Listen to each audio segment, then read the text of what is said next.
জলবায়ু পরিবর্তনের ধাক্কায় বিশ্বজুড়ে আবহাওয়ার আচরণ এখন চরম রূপ ধারণ করেছে। একদিকে ইতিহাসের অন্যতম শক্তিশালী এল নিনোর প্রভাবে বিশ্বজুড়ে খরা, অতিবৃষ্টি আর খাদ্য সংকটের আশঙ্কা করা হচ্ছে, অন্যদিকে নতুন আতঙ্ক হিসেবে যুক্ত হয়েছে মেঘ ভাঙা বৃষ্টি। সম্প্রতি ভারতের দিকে ধেয়ে আসা বিশাল মেঘমালার উপগ্রহ চিত্র দেখার পর অনেকের মনেই প্রশ্ন জাগছে, কি ঘটবে যদি বাংলাদেশেও এমন মেঘভাঙা বৃষ্টি নামে? পার্শ্ববর্তী দেশ হিসেবে আমাদের কি আসলেই কোনো ঝুঁকির কারণ আছে, নাকি এটি কেবলই দূর আকাশের এক অজানা আতঙ্ক? সাধারণ মানুষের মনে এই প্রশ্ন ও উদ্বেগ তৈরি হলেও আবহাওয়াবিদরা অবশ্য এখনই বড় কোনো আশঙ্কার কথা বলছেন না। আবহাওয়া অধিদপ্তরের তথ্য অনুযায়ী বাংলাদেশে এখন পর্যন্ত মেঘ ভাঙা বৃষ্টির কোনো ঝুঁকি নেই।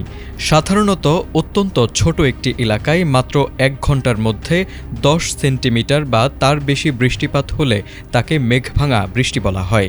এটি কোনো সাধারণ বর্ষণ নয়, বরং উষ্ণ ও ঠান্ডা বায়ুর আকস্মিক সংঘর্ষে মেঘের ভেতর জমে থাকা বিপুল পরিমাণ পানি যখন ধারণ ক্ষমতা হারিয়ে হঠাৎ একসাথে নেমে আসে, তখনই এই প্রলয়ঙ্কারী রূপ নেয়। গত বছরের আগস্টেও ভারতের উত্তরাখণ্ডের ধরালি গ্রামে এমন বৃষ্টিতে ব্যাপক ক্ষয়ক্ষতি হয়েছিল। আধুনিক জেনারেল হাসপাতাল ও উন্নত প্রযুক্তি এবং অভিজ্ঞ চিকিৎসক দলের নিরলস প্রচেষ্টায় আমরা আছি আপনার পাশে। ডেল্টা হাসপাতাল, মায়ের মতোই যত্নশীল। পাহাড়ি অঞ্চলেই এই মেঘ ভাঙা বৃষ্টির প্রবণতা সবচেয়ে বেশি দেখা যায়। বিজ্ঞানের ভাষায় যাকে বলা হয় অরোগ্রাফিক লিফট। হিমালয় সংলগ্ন অঞ্চল যেমন ভারতের উত্তরাখণ্ড, সিকিম বা লাদাখে মৌসুমি বায়ুর আর্দ্রতা এবং সংকীর্ণ উপত্যকার কারণে এই ঝুঁকি বেশি থাকে। তবে বাংলাদেশে যদি কখনো এমন ঘটনা ঘটেই যায়, তবে তার পরিণতি হতে পারে বেশ ভয়াবহ। অত্যন্ত কম সময়ে বিপুল পরিমাণ পানি নামার কারণে পাহাড়ি এলাকায় নিমিষেই আকস্মিক বন্যা দেখা দেবে। পাহাড়ের ঢাল বেয়ে নেমে আসা পানির তোড়ে কাদা ও পাথর মিশে সৃষ্টি হবে বড় ধরনের ভূমিধস, যা ঘরবাড়ি ও ফসলের ব্যাপক ক্ষতি সাধন করতে পারে। সবচেয়ে উদ্বেগের বিষয় হল অত্যন্ত ছোট এলাকা জুড়ে এবং হঠাৎ করে ঘটে বলে এই মেঘ ভাঙা বৃষ্টির সুনির্দিষ্ট আগাম পূর্বাভাস দেওয়া প্রায় অসম্ভব।